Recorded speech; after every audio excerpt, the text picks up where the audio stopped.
Hi, everyone. I'm just going to wait for my slides to get up, but in the meantime, okay, that's me and Kaifi.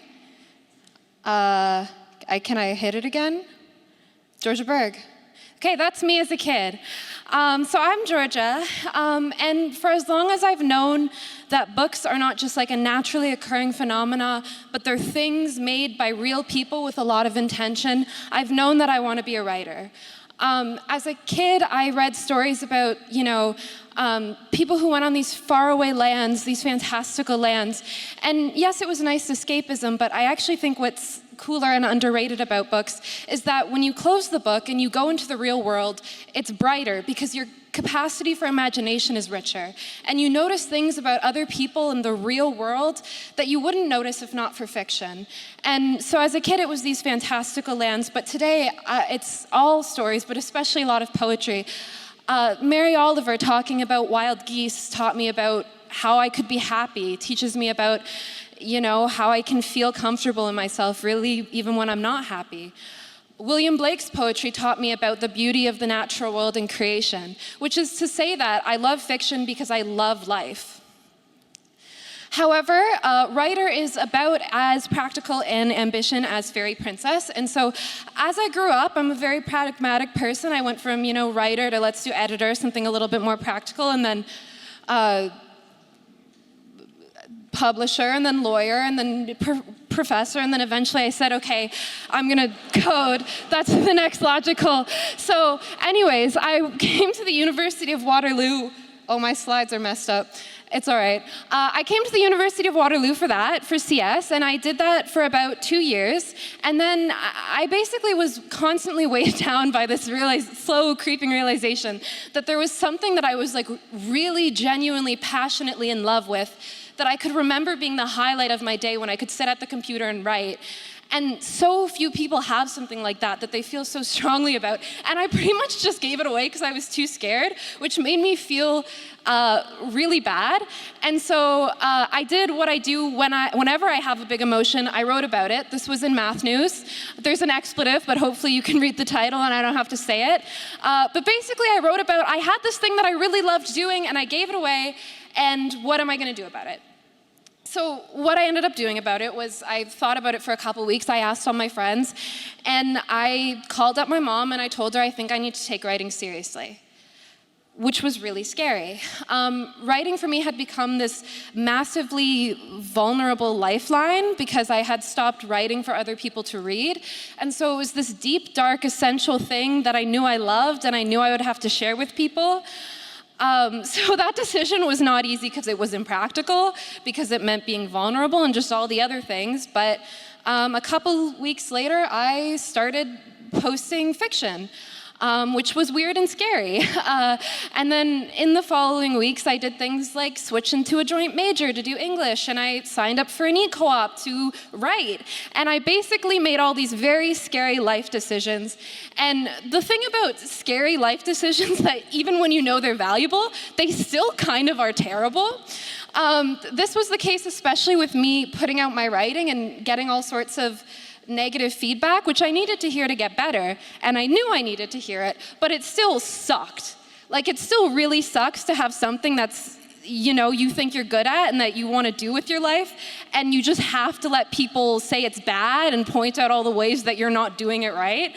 And that slowly got less and less painful, and now it doesn't hurt.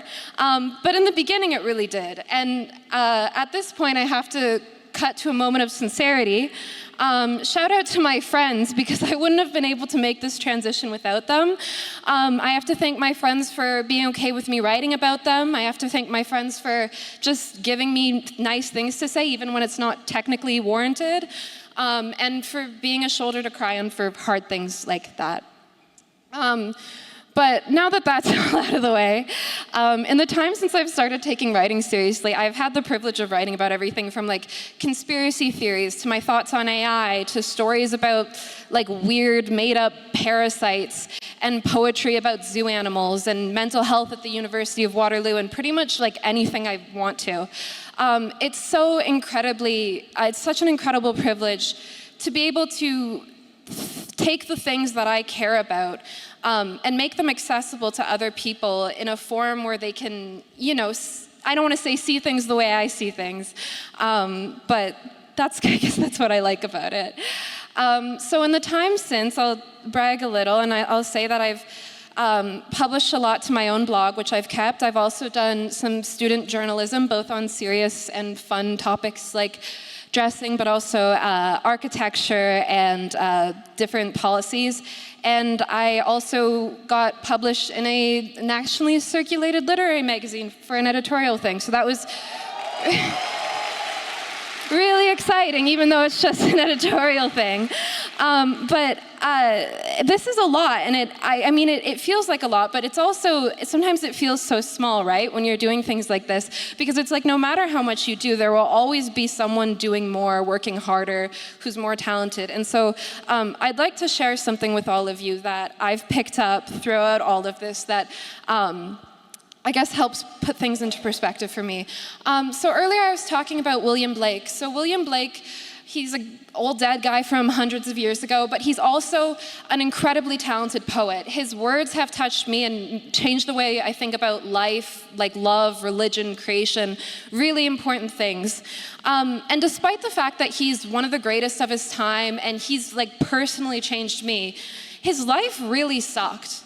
Songs of Innocence and Experience, which is, again, like a crazy good work, I can't hype it up enough, only a few dozen copies were actually printed in his lifetime. He had one exhibition. It was in a pantyhose factory during off hours, and it was very poorly attended. And then afterwards, the church burned a lot of his long works because he was considered heretical. Which is to say that we're living in a totally unprecedented time. We are among the first people to have access to technologies that great artists like Blake or whoever your favorite old famous dead guy would have given years of their life for. It's such a humbling blessing to know that, like, all of these barriers that stood in the way of connection and people connecting through art or whatever it is you're passionate about, like, most of them simply do not exist anymore. And I feel this every time that someone leaves a comment on my work telling them it made them laugh or made them feel something, even if it was a bad feeling or a gross feeling, or that, I expressed something that they felt before that they didn't feel like somebody else expressed, because that's what I love about fiction, about poetry, and to be able to provide that for other people, that's the dream. Thank you.